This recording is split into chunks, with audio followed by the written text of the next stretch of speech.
کہ کہیں ان کی طرف سے کوئی بے ادبی نہ ہو جائے جس سے اللہ کے نبی ناراض ہو جائیں یا ان کو تکلیف ہو۔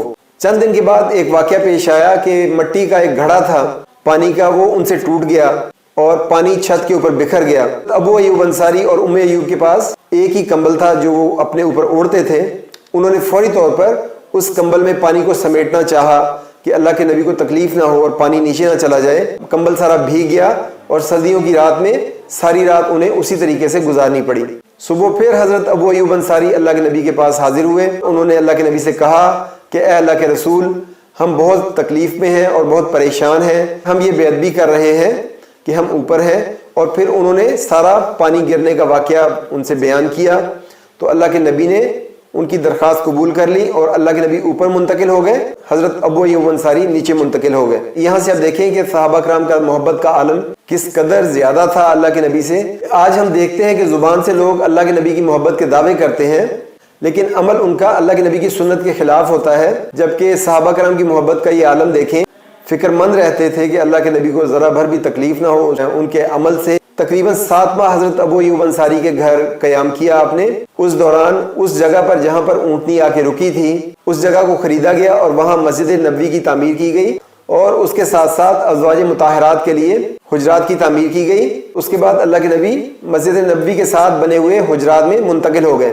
اس منتقل ہونے کے بعد بھی ابو ایوب انصاری آپ کے قریبی ترین پڑوسی تھے کہ اللہ تعالیٰ نے کس قدر ان کے لیے خوش قسمتی اور خوش بختی کا مقام لکھا کہ اس قدر معتبر ہمسایہ انہیں نصیب ہوا اور اس قدر اچھا پڑوسی انہیں ملا۔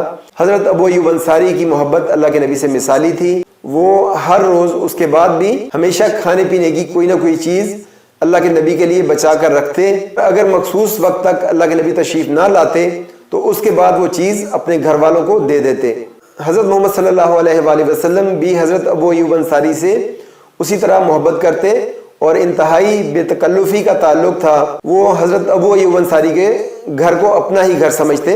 اس واقعے سے آپ کو اندازہ ہو جائے گا کہ ایک دن دوپہر کا وقت تھا اور انتہائی شدید گرمی کے وقت حضرت ابو بکر صدیق بھوک کی شدت سے بے چین ہو کر گھر سے باہر آ گئے اور آپ مسجد نبوی میں تشریف لے گئے۔ تھوڑی دیر کے بعد حضرت عمر فاروق بھی وہاں تشریف لے آئے۔ انہوں نے پوچھا کہ ابو بکر، اس وقت گرمی کے وقت آپ کو کس چیز نے گھر سے باہر نکلنے پر مجبور کیا؟ تو حضرت ابو بکر صدیق نے کہا کہ بھوک کی شدت کی وجہ سے میں گھر سے باہر آ گیا۔ حضرت عمر فاروق نے کہا کہ بخدا مجھے بھی بھوک کی شدت نے تنگ کیا تو میں بھی گھر سے باہر نکل آیا۔ تھوڑی دیر گزری تھی کہ اللہ کے نبی بھی اپنے حجرے سے باہر آ گئے۔ آپ نے ان صاحبان سے پوچھا تو انہوں نے بتایا کہ وہ کس طرح اپنے گھر سے اس گرمی کے وقت نکلے۔ تو اللہ کے نبی نے فرمایا کہ بخدا میں بھی اسی وجہ سے گھر سے باہر نکل آیا کہ بھوک کی شدت نے مجھے بھی تنگ کیا۔ پھر آپ نے انہیں کہا کہ آؤ میرے ساتھ چلو، اور آپ حضرت ابو ایوب انصاری کے گھر تشریف لے آئے۔ وہاں ام ایوب موجود تھیں۔ انہوں نے آپ کا استقبال کیا اور آپ کو خوش آمدید کہا کہ اے اللہ کے نبی، یہ ہماری خوش نصیبی ہے کہ آپ تشریف لائے اور آپ کے ساتھیوں کو بھی خوش آمدید۔ آپ صلی اللہ علیہ وآلہ وسلم نے پوچھا کہ حضرت ابو ایوب کہاں ہیں؟ ابو ایوب اپنے گھر کے ساتھ ہی کھجور کے باغ میں کام کر رہے تھے۔ وہ آواز سن کر فوراً وہاں پہنچ گئے۔ انہوں نے پوچھا کہ اے اللہ کے رسول، اس وقت تو آپ کبھی تشریف نہیں لاتے، اور جھٹ سے حضرت ابو ایوب باغ میں واپس گئے اور وہاں سے کھجور سے لدی ہوئی ایک ٹہنی کاٹ کر لے آئے۔ اس کے اوپر ہر طرح کی پکی ہوئی اور آدھی پکی ہوئی کھجوریں موجود تھیں۔ تو حضرت محمد صلی اللہ علیہ وآلہ وسلم نے فرمایا کہ ابو ایوب تم صرف پکی ہوئی کھجوریں لے آتے۔ ابو ایوب نے کہا کہ میری یہ خواہش تھی کہ آپ پکی ہوئی اور آدھی پکی ہوئی ہر طرح کی کھجوریں تناول فرمائیں۔ اور پھر انہوں نے کہا کہ میں آپ کے لیے ایک بکری بھی ذبح کرنے لگا ہوں۔ تو حضرت محمد صلی اللہ علیہ وآلہ وسلم نے کہا کہ اگر تم یہ کرنے لگے ہو تو ایسی بکری ذبح کرنا جو دودھ نہ دیتی ہو۔ حضرت ابو ایوب انصاری گئے اور انہوں نے 1 سال کا بچہ بکری کا ذبح کیا اور آدھا گوشت اس کا پکایا اور آدھا بھون کر لے آئے۔ اتنے میں ام ایوب نے روٹیاں پکا لی اور کھانا حضرت محمد صلی اللہ علیہ وآلہ وسلم اور ان کے ساتھیوں کے سامنے پیش کیا گیا۔ جیسے ہی کھانا حضرت محمد صلی اللہ علیہ وآلہ وسلم کے سامنے آیا تو آپ نے گوشت کا ایک ٹکڑا اٹھایا اور روٹی کے اوپر رکھ کر آپ نے ابو ایوب کو دیا کہ جاؤ یہ فاطمہ کو دے آؤ ابو ایوب، کہ اس نے بہت دنوں سے اچھا کھانا نہیں کھایا۔ یہاں سے آپ کو اندازہ ہوگا کہ اللہ کے نبی اپنی امت کی کس طریقے سے تربیت کر رہے ہیں۔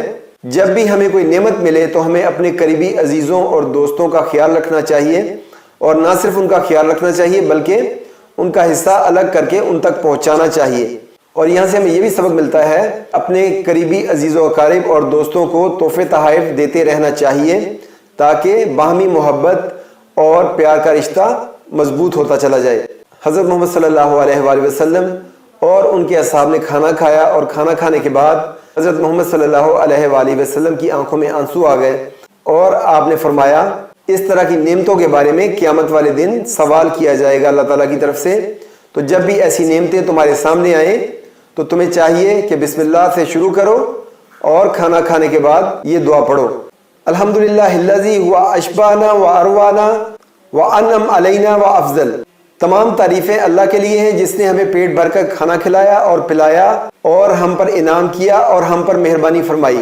یہ تو تھا حضرت ابو ایوب کا امن کے دور میں ان کا رویہ اور ان کا ملنا جلنا اور اللہ کے نبی کے ساتھ تعلق۔ جب ہم انہیں میدان جہاد میں دیکھتے ہیں تو وہاں بھی انہوں نے ہر جنگ میں شرکت کی، چاہے وہ دور رسالت ہو یا خلفائے راشدین کا دور ہو، اس کے بعد امیر معاویہ کے دور تک وہ زندہ رہے اور ہر موقع پر جنگوں میں بڑھ چڑھ کر انہوں نے حصہ لیا اور اسلام کی سربلندی کے لیے بھرپور طریقے سے جہاد کیا۔ یہاں تک کہ امیر معاویہ کے دور میں قسطنطنیہ پر ایک لشکر تیار کیا گیا، اس میں حضرت ابو ایوب انصاری نے بڑی ضد کے ساتھ شرکت کی کیونکہ اس وقت ان کی عمر تقریباً 80 سال سے زائد تھی۔ اس کے باوجود انہوں نے ایک سپاہی کے طور پہ اس لشکر میں شرکت کی کیونکہ انہوں نے اللہ کے نبی سے سن رکھا تھا کہ جو بھی اس لشکر میں شرکت کرے گا وہ جنتی ہوگا۔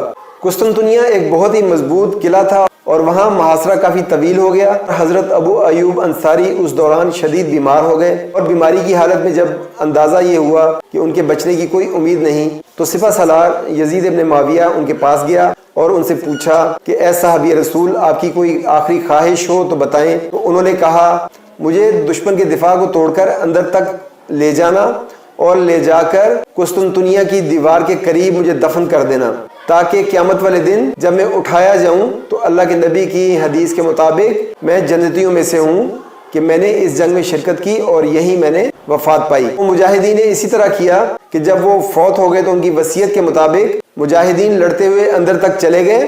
ابو ایوب انصاری کا جسم مبارک ان کے ساتھ تھا اور انہوں نے حضرت ابو ایوب انصاری کے جسد خاکی کو قسطنطنیہ کی دیوار کے بالکل قریب دفن کر دیا۔ اس طریقے سے صحابی رسول کی وصیت جو ہے وہ پوری ہو گئی۔ سلطان محمد فاتح کے دور میں قسطنطنیہ فتح ہوا تو حضرت ابو ایوب انصاری کی قبر مبارک کے اوپر مقبرہ تعمیر کر دیا گیا اور ان کی یاد میں وہاں پر ایک مسجد بھی تعمیر کی گئی جو آج بھی وہاں پہ قائم دائم ہے۔ اللہ تعالیٰ کی ہزاروں رحمتیں اور برکتیں ہوں حضرت ابو ایوب انصاری رضی اللہ تعالیٰ عنہ پہ۔ وما علینا الا البلاغ المبین۔ اگر آپ کو یہ ویڈیو اچھی لگی ہے تو اس کو لائک کر دیں، شیئر کر دیں اور چینل کو سبسکرائب کر لیں تاکہ آنے والی ویڈیوز آپ کو ملتی رہیں، اور اگر آپ کے کوئی سوال ہے تو آپ کمنٹ سیکشن میں پوچھ سکتے ہیں۔